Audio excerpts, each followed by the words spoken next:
우리가 5월달 가정의 달을 맞이하여서 물된 동산 같은 가정이라는 주제로 말씀을 보고 있습니다. 오늘이 이제 마지막 시간인데요.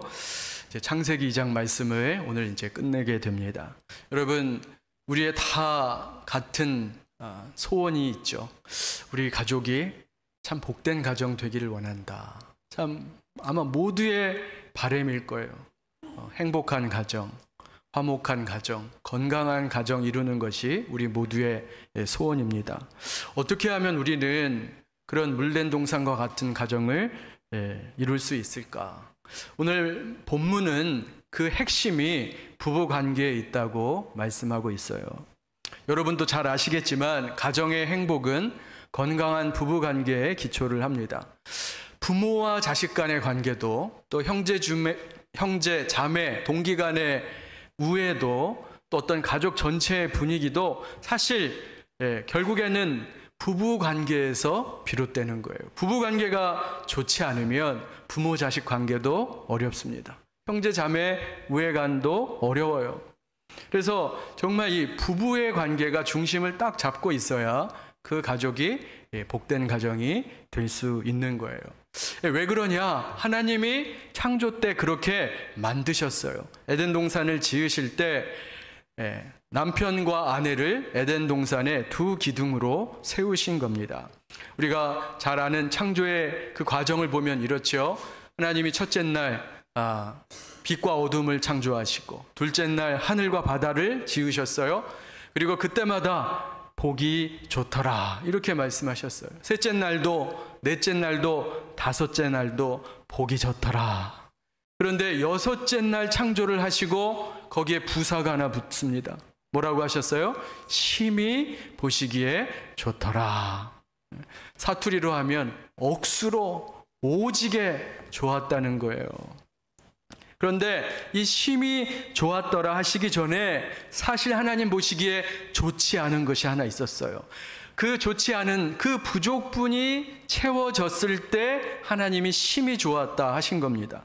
자, 그러면 그 부족분이 뭐였는가? 18절에 나옵니다. 우리 18절 한번 같이 읽겠습니다. 18절. 자, 시작. 여호와 하나님이 이르시되 사람이 혼자 사는 것이 좋지 아니하니 내가 그를 위하여 돕는 배필을 지으리라 하시니라. 뭐가 좋지 않았어요? 사람이 혼자 사는 것이 하나님 보시기에 좋지 않았어요. 자, 혼자 사는 게 하나님 보시기에 좋지 않았습니다. 우리 생각은 좀 다르죠. 어떤 사람은 말해요. 아유, 목사님, 남편 장기 출장 가서 혼자 집에 있는데 너무 편하고 좋습니다. 이런 분도 계시고, 남편도 그래요. 우리 마누라 친정에 볼 일이 있어서 가 있는데 완전히 해방입니다. 너무 좋아요. 잔소리 안 듣고 너무 좋습니다. 솔직하게 말씀드리면 정말 혼자 사는 게 어쩌면 편리할 수 있어요. 혼자 사는 게 훨씬 더 편할 수 있습니다. 자, 그런데 여러분 잊지 마세요. 우리는 편하게 살려고 창조함 받은 존재가 아니에요.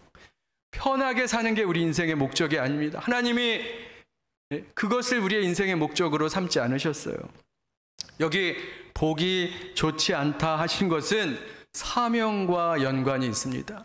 앞에 15절에 보면 하나님이 아담에게 사명을 주셨어요. 어떤 사명이냐? 에덴 동산을 잘 지키고 보존하고 다스리라는 정말 중요한 우리 인생의 목적이죠. 그 사명을 주셨는데 이 일을 감당하는데 아담이 독처하는 것이 좋지 않다 이렇게 말씀하시는 겁니다. 자, 그러면서 이제 아담에게 돕는 배필을 주세요. 자, 그런데 처음에는 아담에게 본인이 직접 찾아보게 하세요. 하나님이 만들어 놓으신 여러 동물들이 있었는데 그 동물들의 이름을 붙이면서 그 중에서 돕는 배필을 찾아보게 하시는 겁니다. 근데 당연히 발견할 수가 없죠. 왜냐하면 동물과 인간은 격이 다른 겁니다. 하나님의 형상은 사람만이 갖고 있는 거예요. 자, 그래서 결국에는 하나님이 아담을 깊이 잠들게 하시고 그 옆구리에서 갈비뼈를 하나 취하셔서 이제 돕는 배필 하와를, 여자를 만드시는 겁니다. 우리 창세기 2장 21절 23절 교독하겠습니다. 교독. 자, 여호와 하나님이 아담을 깊이 잠들게 하시니 잠들매 그가 갈빗대 하나를 취하고 살로 대신 채우시고, 여호와 하나님이 아담에게서 취하신 그 갈빗대로 여자를 만드시고 그를 아담에게로 이끌어오시니, 다 같이요.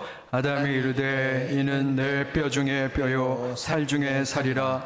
이것을 남자에게서 취하였은즉 여자라 부르리라 하시니라. 여기 남자를 히브리어로 이쉬라고 하고 여자를 이샤라고 합니다. 결혼 축가 중에 이씨가 이씨에게 뭐 이런 찬양이 있는데, 남편과 아내라는 뜻도 돼요. 근데 중요한 것은 이 단어는 하나예요. 하나인데 이씨라고 하기도 하고 이샤라고도 하는 거죠. 그래서 이씨와 이샤를 만드셔서 하나님이 한 가정을 이루게 하셨다.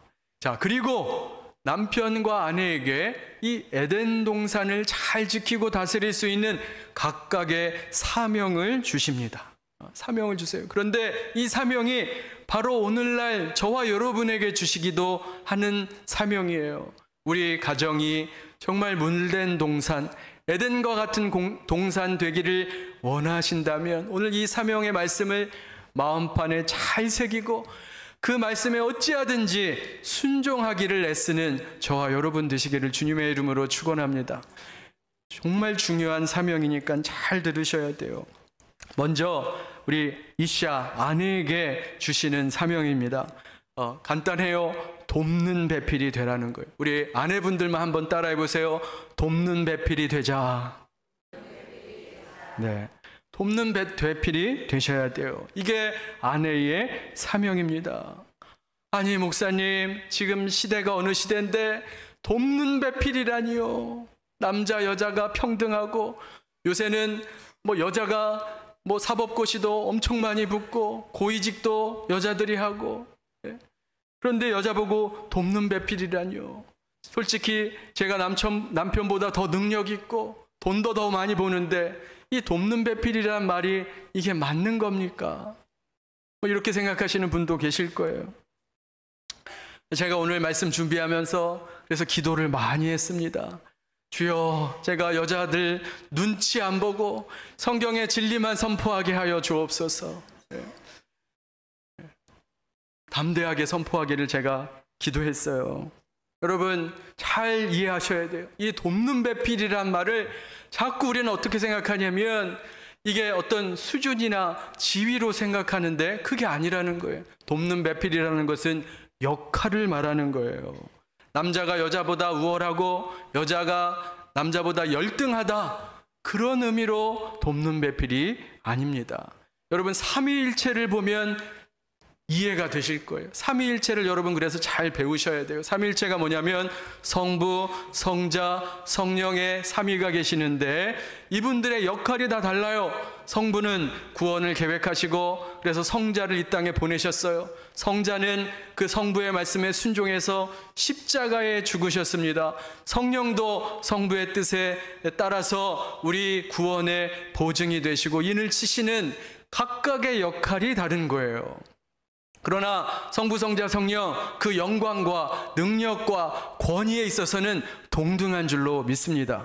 그게 우리가 고백하는 삼위일체의 신앙 고백인데, 근데 문제는 뭐냐? 우리가 자꾸 그것을 이렇게 평가를 하고 등급을 나눈다는 거예요.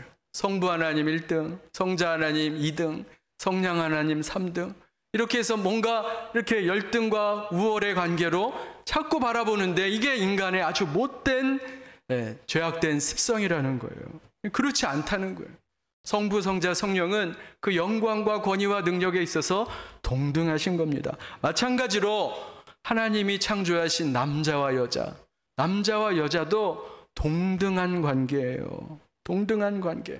여러분 그래서 보세요. 하나님이 하와를 창조하실 때 어느 뼈를 취하셨어요? 갈비뼈를 취하셨죠. 이게 그냥 아무렇게나 랜덤으로 아무렇게나 막 취한 게 아니죠. 거기에 뜻이 담겨 있는 거예요.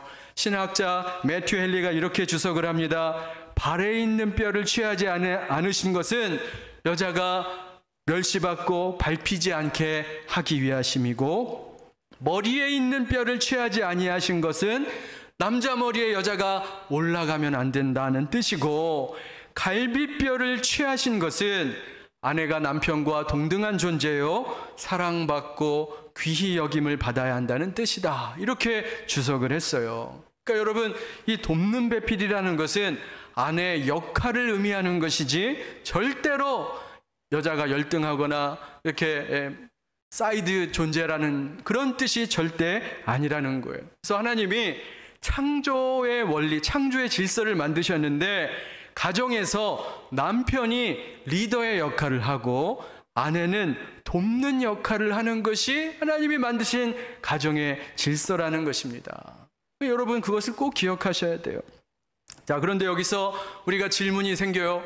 왜 하나님께서는 처음부터 아담과 하와를 만드시고 아담에게 이가 너를 돕는 배필이다 이렇게 처음부터 하시지, 왜 이렇게 복잡하게 처음에 아담을 만드시고 그 다음에 또 동물들에게서 배필을 찾아보게 하시고 또 거기에 실망하게 하시고 그리고 나중에 갈비뼈를 취해서 그때서야 하와를 만드시고 주시는가? 전능하신 하나님이 처음부터 주셨으면 됐을 텐데, 이런 생각을 우리가 해볼 수 있지요. 여기에는 하나님의 깊은 배려가 있어요. 뭐냐? 지금 우리가 말하고 생각한 것처럼 우리는 돕는 배필하면 자꾸 어떤 생각이 드냐면 열등한 존재라는 그런 선입관을 갖게 되는 겁니다. 그렇게 생각하기 쉬운 거예요. 실제로 여러분, 복음이 들어가지 않은 이 남녀, 하나님의 정하신 창조의 질서, 남녀는 평등하다, 이 복음이 들어가지 않은 나라들을 잘 보세요. 여성의 인권들이 굉장히 낮습니다. 여성의 인권이 아주 낮아요. 제가 인도에 있을 때 그런 사람을 많이 봤어요. 고향에 아내가 있어요. 처가 있습니다. 일찍들 결혼하거든요. 근데 도시에 나와서 직업을 갖고 일을 하는데 거기서 또 다른 여자 만나서 살림 차리고 사는 거예요. 그런데 전혀 양심의 가책이 없어요. 너무 당연해요. 남자는 그럴 수 있다는 것처럼 그렇게 살아갑니다. 그런 사람이 굉장히 많은 거예요. 이게 복음이 안 들어가면 여자의 인권이 이렇게 낮은 겁니다. 여러분, 우리나라도 예전에 그랬어요. 그런 경우 굉장히 많았습니다. 하나님께서 일부러 처음부터 하와를 주시지 않은 거예요. 그 과정을 통해서 아담으로 하여금 뭘 깨닫게 하시느냐? 하와의 소중함, 그 아내의 소중함을 깨닫게 하는 거예요. 간절하게 바라는 거죠. 나의 짝은 어디 있는가? 나의 돕는 배필은 어디 있는가? 이런 간절한 마음을 갖게 하신 것입니다. 그래서 그런 간절한 마음이 있으니까 하와를 봤을 때 뭐라고 고백하는 거예요? 이는 내 뼈 중에 뼈요 살 중에 살이로다. 이 엄청난 고백이 나오게 되는 것입니다. 그래서 여러분, 우리 아내 여러분 꼭 기억하세요. 나는 돕는 배필이다. 그리고 돕는 배필은 절대로 열등한 존재가 아니라 하나님이 만들어 놓으신 창조의 질서다. 이걸 기억하셔야 돼요. 그래서 여러분의 사명은 뭐냐? 돕는 배필로서 남편을 가정의 리더로 세우시는 일인 줄로 믿습니다. 네, 우리 1부보다는 2부 여성분들이 좀 아멘이 더 컸어요. 네, 이걸 기억하셔야 돼요. 여자의 영광이 뭔지 아세요? 그럼 목사님, 여자는 리더 못하고 그러면 칭찬과 영광은 어떻게 받습니까? 여자가 받는 영광이 뭐냐? 내가 리더가 되는 것이 아니라 남편을 리더로 세우는 게 여자의 영광이에요. 여러분 많이 들어보셨을 거예요. 가정을 만약에 몸에 비유한다면 가정의 머리는 남편이죠. 남편이 머리의 역할을 하는 거예요. 그러면 아내는 어느 지체이겠습니까? 발가락일까요? 아니죠. 목이에요. 목. 여러분은 목입니다. 목이 머리를 잘 받치고 있는 거잖아요. 자, 그런데 목이 움직이면 뭐도 움직여요? 머리도 움직이는 거예요. 그러니까 여러분, 이게 바로 여자의 사명, 아내의 사명이에요. 그래서 이 사명이 무엇인지를 깨달은 자는, 그런 아내들은 남편을 잘 세워주는 거예요. 그래서 아내의 사명은 남편을 잘 세워주는 거예요. 어떻게 남편을 잘 세울 수 있습니까? 인정해주고 칭찬해주면 돼요. 남편을 남편으로, 가장으로 인정해주고 칭찬해주면 그게 남편을 세워주는 것입니다. 그래서 저도 남편이잖아요. 우리 남편분들을 대표해서 우리 아내분들에게 강력하게 권면합니다. 제발 여러분의 남편들 좀 잘 세워주세요. 여러분 남편은 여러분의 칭찬과 인정에 목말라 있습니다. 성경에 보니까 천국에 가면 남편도 없고 아내도 없고 부부관계도 없고 다 천사같이 산다는데 얼마나 다행인지 몰라. 이 땅에 같이 사는 것도 지겨운데 천국 가서 같이 살면 생각만 해도 끔찍해. 이런 말 하지 마시고 앞으로 같이 살아야 되는 게 50년을 더 살아야 되네. 이런 말씀 하지 마시고 좀 남편한테 이렇게 말해 보세요. 여보, 나 천국 가더라도 당신하고 같이 살고 싶네. 이렇게 말이라도 좀 하시면 얼마나 좋습니까? 요즘 보니까 그런 드라마가 나오더라고요. 천국에서 이렇게 남편하고 만나는 그런 드라마가 나와요. 금요일에 양육반을 하는데 비슷한 이야기가 나왔어요. 제가 우리 양육반 하시는 분들한테 남편은 아내의 칭찬을 먹고 삽니다. 남편들 칭찬 좀 많이 해주세요. 그랬더니 한 집사님이 대뜸 굉장히 얌전하신 집사님이거든요. 근데 대뜸 그 얘기 하시는 거예요. 남편이 칭찬하고 싶은데 칭찬할 거리가 없어요. 아무리 눈을 씻고 봐도 칭찬할 거리가 없어요. 여러분 어떻게 생각하세요? 군뱅이도 구르는 재주가 있다고. 칭찬하려고만 하면 있어요. 없는 사람 없습니다. 다 있어요. 내가 칭찬할 마음이 없어서 그렇지 칭찬하고자 한다면 왜 칭찬할 거리가 없겠습니까? 여러분들 지혜로운 여인, 현숙한 여인이 누군지 아세요? 여러분 잠언 31장 읽어보세요. 맨 마지막에 현숙한 여인에 대해서 나오는데 거기 보면 현숙한 여인이 어떤 여인이냐? 남편들이 장로들과 함께 앉아있게 하는 그게 현숙한 여인이라고 그랬어요. 그래서 남편을 세워주는 거예요.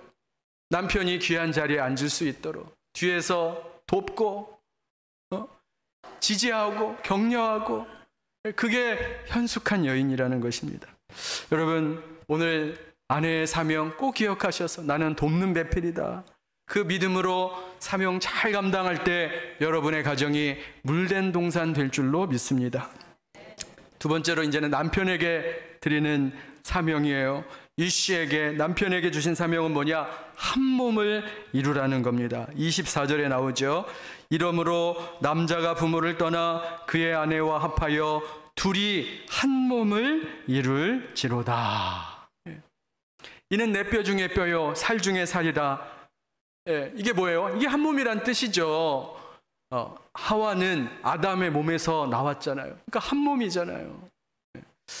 그런데 사실 이 개역 개정판은 굉장히 밋밋하게 표현하는데 공동 번역을 보면 이런 표현이 돼 있어요. 드디어 나타났구나. 내 뼈에서 나온 뼈요 내 살에서 나온 살이로구나. 드디어 나타났네. 이런 감탄사가 담겨 있는 거예요. 그러니까 여러분 하나님께서 아담을 잠들게 하시고 갈비뼈를 취해서 하와를 만드셨잖아요. 근데 깊은 잠에 빠뜨리셨어요. 한마디로 뭐냐면 아담의 눈을 감기신 겁니다. 못 보게 하신 거예요. 하와의 만드는 장면을 못 보게 하셨어요. 왜 그러셨을까? 우리도 그러잖아요. 우리 다른 사람에게 최고의 선물을 줄 때 서프라이즈 하는 거죠. 그래서 지금 하나님이 아담에게 최고의 선물 하와를 주시면서 서프라이즈 하시는 거예요. 그럼 아담이 눈을 떴을 때 얼마나 기뻤을까요? 하나님의 형상을 닮은, 자기를 닮은 예쁜 하와가 거기에 서 있는 것입니다. 그래서 아담이 저절로 이런 고백이 나오는 거예요. 내 뼈 중에 뼈요 살 중에 살이로다. 우리 남편분들에게 숙제 하나 드리겠습니다. 집에 가셔서 꼭 아내분들에게 이렇게 고백해 보세요. 내 뼈 중에 뼈요. 한번 따라해 보겠습니다. 내 뼈 중에 뼈요 살 중에 살이로다. 꼭 집에 가서 한번 해보시기 바랍니다. 자, 그때 하나님께서 남편에게 사명을 주시는데 그게 바로 한 몸을 이루라. 한 몸을 이루라. 우리는 한 몸을 이루라니까 자꾸 육체적인 어떤 관계만은 생각하는데 그게 아니에요. 영적인 의미가 더 중요합니다. 에베소서 5장 31절 33절 우리 같이 한번 읽겠습니다. 자, 시작. 그러므로 사람이 부모를 떠나 그의 아내와 합하여 그 둘이 한 육체가 될지니 이 비밀이 크도다. 나는 그리스도와 교회에 대하여 말하노라. 그러나 너희도 각각 자기의 아내 사랑하기를 자신같이 하고 아내도 자기 남편을 존경하라. 사도 바울이 에베소서에서 뭐라고 표현하냐면 한 몸이 된다는 것이 무엇인가 그 의미를 설명해 주는데 그리스도와 교회의 관계로 설명하는 거예요. 그리스도가 교회를 위해서 어떻게 했어요? 자기 목숨, 생명을 내어줬다는 거예요. 마찬가지로 남편도 아내와 한 몸을 이룬다는 것은 아내를 자기 목숨보다 더 귀하게 여기고 사랑해야 한다는 말씀입니다. 그게 바로 한 몸을 이루는 거예요. 자, 이렇게 한 몸이 되면 나타나는 구체적인 열매가 있는데 그것이 창세기 2장 25절의 말씀입니다. 같이 읽겠습니다. 시작. 아담과 그의 아내 두 사람이 벌거벗었으나 부끄러워하지 아니하니라. 한 몸이 되면 벌거벗어도 부끄러워하지 아니한다. 이게 무슨 말입니까? 상대방의 허물과 연약함을 보고도 그것에 부끄러워하지 않는다는 거예요. 그리고 그 허물과 연약함을 오히려 품어주고 덮어준다는 뜻입니다. 예수님이 바로 교회에 대해서 그렇게 하셨다는 거예요. 예수님이 교회, 저와 여러분에 대해서 어떻게 하셨어요? 저와 여러분의 죄악과 허물과 연약함과 못된 것들을 들춰내지 아니하시고 드러내지 아니하시고 그것을 십자가의 보혈로 덮어주셨다는 거예요. 그래서 우리가 이 자리에 있는 것이죠. 만약에 저와 여러분의 그 죄악들과 허물과 연약함을 다 드러내시고 공개하셨다면 어느 누가 여기 가만히 앉아 있을 수 있겠습니까? 예수님이 우리의 죄악과 연약함을 덮어주셔서 참 우리가 얼마나 부족한 인간이. 그런데 이 자리에 나와 있는 것이죠. 예수님이 그렇게 하셨던 것처럼 남편도 아내의 허물을 덮어줘야 한다는 거예요. 이게 바로 남편의 사명입니다. 이 말씀을 보면서 목사는 사실 말씀을 보면서 제일 먼저 자기 자신에게 적용해야 되거든요. 사실 제가 이 말씀 보면서 회개가 참 많이 돼요. 예전에 제가 미성숙했을 때, 뭐 지금도 온전하고 성숙한 건 아니지만 제가 미성숙했을 때 아내의 연약함을 품어주지를 못했어요.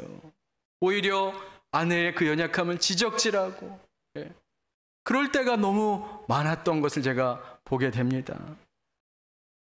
왜 그렇게 예민하냐고, 왜 그렇게 불안해하고 두려워하느냐고. 여자들이 다 그렇잖아요. 여러분, 여자들이 예민해요. 남자들보다 훨씬 예민합니다. 정서적으로도 예민하고 육체적으로도 연약해요. 그런데 왜 그렇게 예민하고 예민한지 아세요? 그래야 자녀들을 돌볼 수 있어요.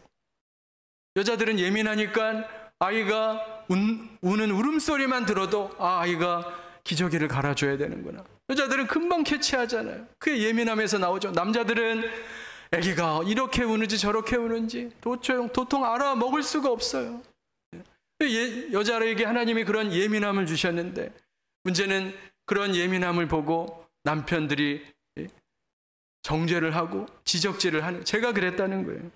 그래서 여자가 예민하기 때문에 남편을 주셔서 품어주고 보듬어주고 보호해주라고 남편을 붙여주셨는데 그 남편이 옆에서 여자가 예민하다고 불안해한다고 약하다고 이렇게 비난하고 지적을 해서야 되겠냐는 거예요. 근데 부족하게도 제가 그랬어요. 그래서 제가 지금도 그 생각을 하면 참 얼굴이 부끄럽고 화끈거려요.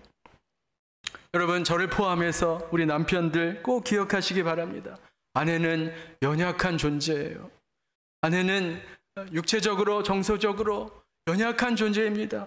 그래서 우리로 하여금 그 아내들을 보호하고 지켜주고 품어주라고 하나님이 남편을 붙여주신 줄로 믿습니다. 그런 남편의 사랑이 있을 때 우리 가정이 물된 동산 같은 가정이 될 줄로 믿습니다. 이제 말씀을 맺고자 합니다. 정리하면 이래요. 남편의 사명이 무엇입니까? 아내 사랑하기를 내 몸같이 하는 거예요. 또 아내의 사명이 무엇입니까? 돕는 배필이 되어서 남편을 세워주는 거예요. 리더로 세우는 겁니다. 이런 가정이 물된 동산이 되는 겁니다.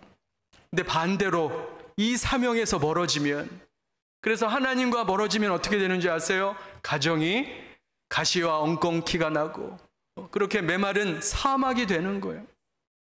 여러분, 하와는 이 사명에 실패했어요. 돕는 배필로 세웠는데 사탄에게 꾀임을 받아서 자기만 선악과를 먹었을 뿐만 아니라 아담에게도 그 선악과를 줘서 이 돕는 남편을 실족시키고 말았습니다. 아담도 자기 사명을 감당하지 못했어요. 아내를 너의 몸과 같이 사랑하라 하셨는데 범죄하고 나서 어떻게 해요? 저 여자가 나를 꾀어서 내가 범죄하였나이다. 모든 책임을 아내에게 돌리는 거예요. 아내를 비난하고 하와를 비난하고 있습니다. 아내를 감싸지 못하는 거죠. 여러분, 우리는 달라야 합니다. 우리는 성령을 받은 자잖아요. 여러분, 우리는 다를 수 있습니다. 여러분, 말씀에 자기 자신을 비춰보시고 성령의 인도하심을 받으셔서 나에게 주신 사명에 순종하시기 바랍니다. 창조의 질서를 깨닫고 하나님이 나에게 주신 아내로서의 사명, 남편으로서의 사명에 순종할 때 여러분의 가정 속에 놀라운 변화가 일어날 줄로 믿습니다. 전도서 4장 9절에 이런 말씀이 있어요. 같이 한번 읽겠습니다. 자, 시작. 두 사람이 한 사람보다 나음은 그들이 수고함으로 좋은 상을 얻을 것임이라. 네. 이건 사명에 관한 말씀인데, 한 사람이 감당하는 것보다 두 사람이 감당할 때 큰 상을 얻게 된다는 거예요. 여러분, 가정을 세우고 가정에 복되게 하는 일에 남편과 아내가 힘을 합쳐야 돼요. 혼자 하기가 어렵습니다. 남편과 아내가 힘을 합치면 복된 가정을 만들 수 있어요. 여러분, 항상 좋을 수가 없잖아요. 항상 견고할 수가 없죠. 남편이 힘들고 무너지면 여자가 버텨주는 거예요. 여자가 힘들고 어려워지면 그 옆에서 남자가 버팀목이 되어야 하는 것입니다. 서로 간에 의지하고 버팀목이 될 때 가정이 온전해지는 거예요. 그런 의미에서 여러분, 남편에게 가장 중요한 존재는 아버지도 아니고 어머니도 아니고 바로 옆에 있는 아내라는 것을 꼭 잊지 마시기 바랍니다. 우리에게 주신 가장 중요한 존재가 누구예요? 아내라는 거예요. 그래서 하나님이 창조 질서에 이것을 아주 딱 적어 놓으셨어요. 2장 22절 같이 읽겠습니다. 자, 2장 22절, 24절 같이 읽겠습니다. 시작. 이러므로 남자가 부모를 떠나 그의 아내와 합하여 둘이 한 몸을 이룰지로다. 그러니까 남편에게 가장 필요한 사람은 아버지도 아니고 어머니도 아니고 아내라는 거예요. 부모를 떠나 아내와 합하여 한 몸을 이룰지로다. 여러분, 아내도 마찬가지죠. 친정 아버지, 친정 어머니가 여러분에게 가장 중요한 사람이 아니에요. 내 옆에 있는 내 남편이 여러분에게 가장 중요한 존재라는 것을 잊지 마시기 바랍니다. 그 역할은 어느 누구도 대신할 수 없는 거예요. 아내는 남편을 세워주고 남편은 아내를 자기 몸처럼 보호하고 아끼고 귀하게 여길 때, 그렇게 둘이 한 몸을 이룰 때 우리 가정이 복된 가정이 될 줄로 믿습니다. 여러분이 그런 사명을 감당하실 때 여러분의 가정에 하나님께서 온갖 좋은 것으로 넘치고 풍성하게 채워주실 줄로 믿습니다. 그리고 우리 부천평안교회 모든 가정들이 이 사명 잘 감당하면 그런 가정이 하나하나 모여서 우리 부천평안교회가 물된 동산, 에덴 동산 같은 교회가 될 줄로 믿습니다. 이 은혜가 저와 여러분의 가정에 또 우리 교회에 넘치기를 주님의 이름으로 축원합니다. 기도하겠습니다. 하나님 아버지, 우리가 그렇게 바라고 소원하지만 어떻게 해야 할지 모를 때가 참 많습니다. 주여, 돈으로도 또 어떤 방법으로도 가정이 행복해지는 것이 아니라 오직 하나님이 주신 사명을 내가 잘 감당할 때 우리 가정이 든든하게 세워지는 역사가 있게 하여 주옵소서. 우리 부천평안교회 모든 가정들 기억하여 주시고 각각의 사명에 충성스럽게 순종함으로 모든 가정이 물된 동산 같은 은혜가 있게 하여 주옵소서. 예수님의 이름으로 기도하옵나이다. 아멘.